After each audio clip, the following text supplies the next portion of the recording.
Salam sejahtera Malaysia, terima kasih kerana menonton video-video dalam channel ini. Sebelum kita mula, jangan lupa untuk tekan tombol subscribe, share, like dan komen. Let's go! Salam sejahtera dan selamat petang kepada semua pendengar berita panas petang ini dipetik daripada Malaysia kini bertajuk Hamzah cabar Anwar saman media Eropah, gelarnya homoseksual. Berita penuh. Ketua Pembangkang Hamzah Zainuddin meminta Perdana Menteri Anwar Ibrahim menyaman media Eropah yang telah menerbitkan artikel mengenai pelantikannya sebagai Perdana Menteri dengan menggelarnya sebagai homoseksual sepenuhnya, full-blown homoseksual. Hamzah berkata ia jelas adalah satu penghinaan kepada Anwar dan dia mesti mengambil tindakan undang-undang berhubung perkara itu. Dia berkata, Anwar sebelum ini telah disabitkan mengenai perkara itu, merujuk kepada sabitan kesalahan liwat sebelum ini, tetapi mendapat pengampunan daripada Yang di-Pertuan Agong. Lim Guang Eng, PH Bagan, kemudiannya bangkit dan berkata, berdasarkan prosedur Parlimen, usul percaya sebenarnya tidak perlu dibahas. Bagaimanapun, katanya, perkara itu dibenarkan memandangkan kerajaan sedia ada mengamalkan demokrasi, tetapi disalahgunakan oleh pembangkang.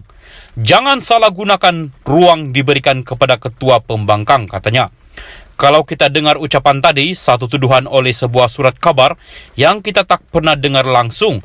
Ini satu perbuatan amat jahat, katanya. Salam sejahtera dan selamat petang kepada semua pendengar berita panas petang ini dari Parlimen. Dari kerusi ketua pembangkang, Anwar pindah ke kerusi Perdana Menteri. Berita penuh.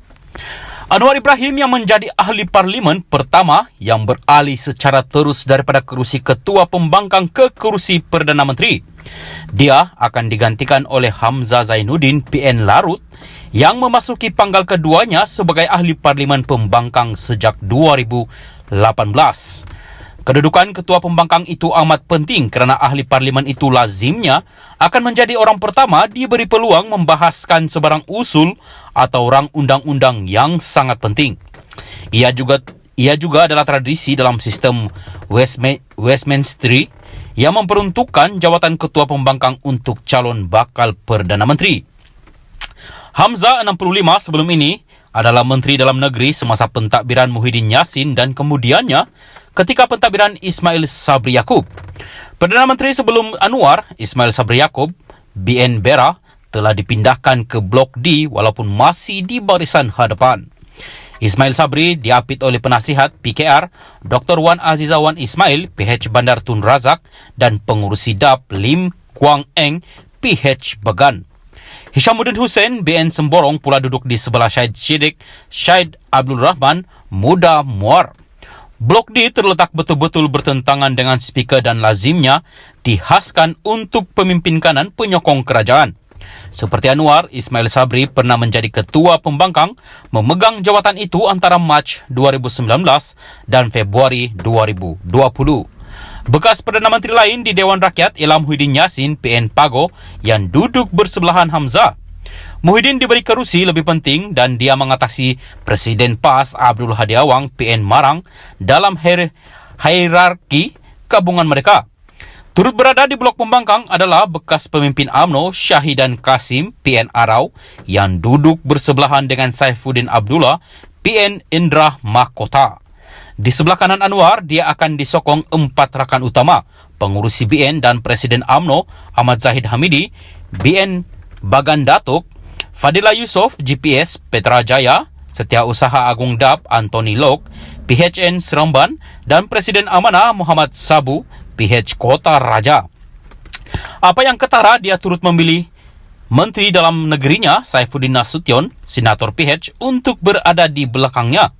Kedua-dua Perdana Menteri sebelum ini telah memperuntukkan kerusi berkenaan kepada Menteri Undang-Undang mereka iaitu Taqiyuddin Hasan dan Wan Junaidi Tuanku Jaafar. Sebaliknya, Menteri Undang-Undang Anwar, Azalina Said Othman, BN Pengerang, duduk di barisan 3 betul-betul di belakang Saifuddin. Menteri Undang-Undang adalah jawatan penting dan sering dipanggil oleh Perdana Menteri untuk menjelaskan rang undang-undang kepada Dewan Rakyat, terutama yang berkaitan dengan perlembagaan persekutuan. Sementara itu, laman web Parlimen menyenaraikan Jonathan Yassin, JRS Ranau, dan Mat Bali Musa, JRS Sipitang sebagai ahli bersatu. Bagaimanapun, laman web itu tidak menyenaraikan Armizan Muhammad Ali Papar dan Khairul Firdaus Akbar Khan Batu Sapi yang kedua-duanya ahli parlimen yang menang atas tiket Gabungan Rakyat Sabah JRS. Keempat-empat mereka mengumumkan, keluar dari bersatu pada 10 Disember, mencetuskan spekulasi sama ada keputusan mereka telah mencetuskan peruntukan anti lompat yang terkandung dalam perkara 49E Perlembagaan Persekutuan terkini dari Parlimen.